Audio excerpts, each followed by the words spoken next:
All right, my name's Aylin Miller. ID, flashcards, and audience. And Self. Hey. All right.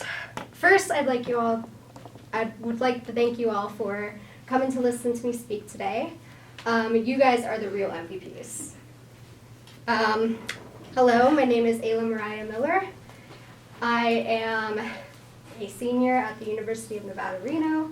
I'm studying human development and family studies and psychology, and per university graduation requirements, I have to take an introductory communications class. So that's why you guys are here. All right.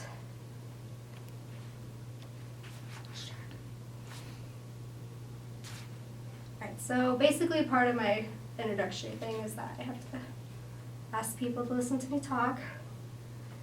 And even though this is my first formal speech, as you can probably tell, I do have a little bit of public speaking experience.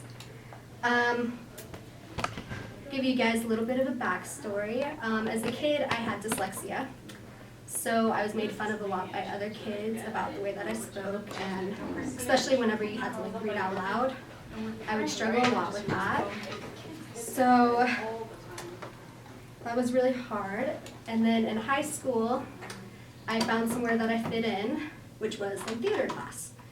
And my experience in theater class is that it really helped me to overcome my dyslexia because I was always reading out loud and rehearsing.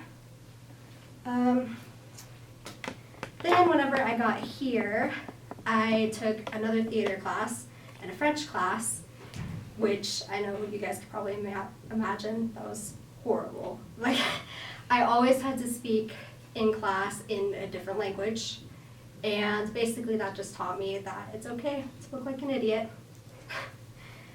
My most recent experiences are that I was a Psychology 101 proctor, and part of that was that I would help teach. So I've given those, and then I've also done some pretty big presentations in classes. I believe that my public speaking experiences will greatly help me in this course.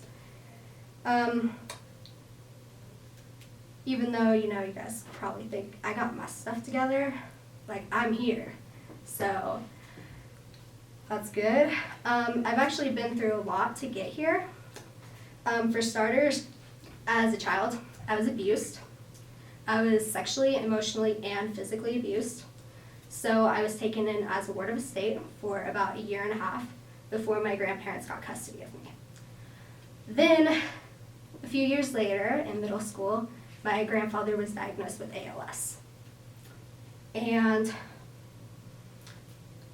it kind of compounded with me being abused because I started to experience flashbacks because I had post-traumatic stress disorder. And then on top of that, I was also being bullied at school. And that kind of just resulted in me being very depressed.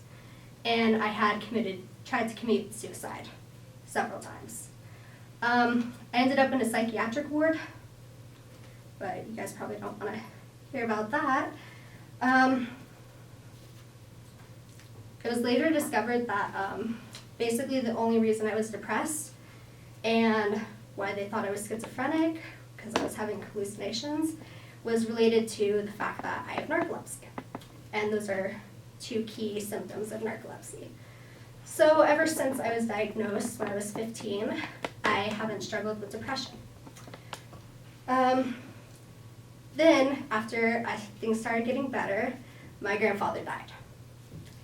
And it was after he died that I decided to really get my life together, and I started focusing on school. So I started with a 1.5 GPA, and then over the course of the next school year, I made it into a 3.0. Then I decided that I wanted to come to college. So I asked my guidance counselor for help, and her exact words was that people like you don't go to college, which I never really understood. Like, what does she mean, people like me? women? Is it because I'm short? Is it because I'm fat? Like, I really never figured out what she meant. So then I took matters into my own hands, and I came up here and I spoke directly to the director of admissions and asked him how I could get in. And then a few weeks later, on my 17th birthday, I received my acceptance letter. Many people have tried to tell me who I am, but the only person that really has the power to decide who I am is me. So today I'm a good student. You know, I turned my life around. Things are going really well. I'm in the top 15% of my class, and I don't want to elaborate too much. Turns out that my guidance counselor was wrong. College is exactly for people like me. Even though I'm a great student, I do like to waste a lot of my time.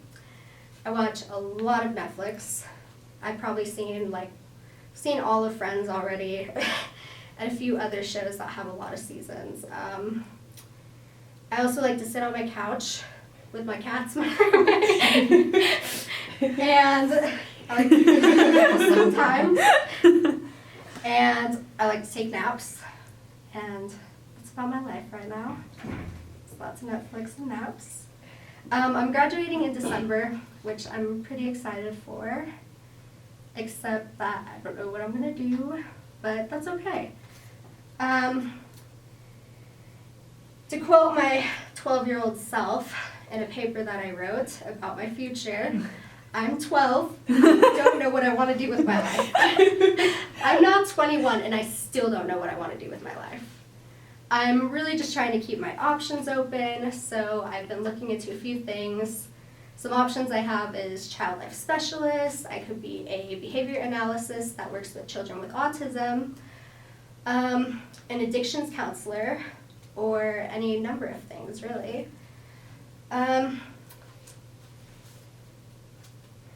Basically, my only real future plan is to get a job so I can pay off my student loan debt. And that's all I got for you guys. Thank you so much for coming.